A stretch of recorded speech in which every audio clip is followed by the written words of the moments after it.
Recently আমি শান্তিনিকেতনে গেছিলাম, তো সেখান থেকে কি কি কিনেছি সোনাঝুরি হাট থেকে তারই আজকে ভিডিও শেয়ার করছি। ফার্স্টেই কাঁথা স্টিচের শাড়িটা দেখো, এটা হট পিঙ্ক কালারের মধ্যে ছিল, কোয়ালিটি বেশ ভালো, দামও বেশ ভালোই নিয়েছে।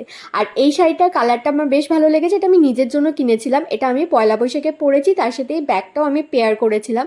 ব্যাগটার কোয়ালিটি বেশ ভালো ছিল আর কম্বিনেশন অফ কালার আমার বেশ ভালো লেগেছে। কুর্তি শান্তিনিকেতনে গেলে কিনবো না এটা তো হতেই পারে না, এরকম সুন্দর সুন্দর অনেক কুর্তি ছিল, তার মধ্যে থেকে আমি ব্ল্যাক কালারের এই মাল্টি কালারের কম্বিনেশনটা বেছেছি আর ইয়েলোটা বেছেছি, যেটা আমার পরেও গায়ে খুবই কমফোর্টেবল ফিল হয়েছে আর আমার খুবই ভালো মাপ হয়েছে। দুটো ব্লাউজের পিস কিনেছি, আমার জন্য কিনিনি।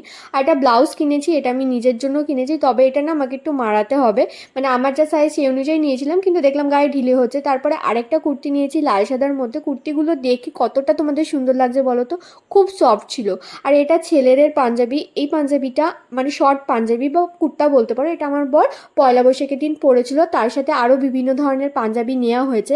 আর শান্তিনিকেতনে যাবো এরকম হ্যান্ডমেড জুয়েলারি নেবো না তা তো হতেই পারে না, গলার হাড়িগুলো হার নিয়েছি, একটা মাথার কাটা নিয়েছি, এগুলো বেশ অ্যাফোর্ডেবল প্রাইসের মধ্যে পেয়েছি। রিসেন্টলি সানডে সাসপেনে কালো গোলাপ শুনছিলাম, তো কালো গোলাপের মধ্যে এরকমও একটা নিয়েছি, কোয়ালিটি বেশ ভালো ছিল। হোম ডেকোরের প্যাঁচা নিয়েছি, আর একটা ব্যাগ আমি দেখিয়ে দিলাম, এটা পরপর দেখালে হয়তো ভালো হতো, বাট বিশ্বাস করো কোয়ালিটি আমার বেশ ভালো লেগেছে। এটার দাম যেন মাত্র 50 টাকা নিয়েছে। সোনাঝুরি হাটের একটা খুব সুন্দর রক ক্লিপ শেয়ার করলাম। কেউ মালা কেউ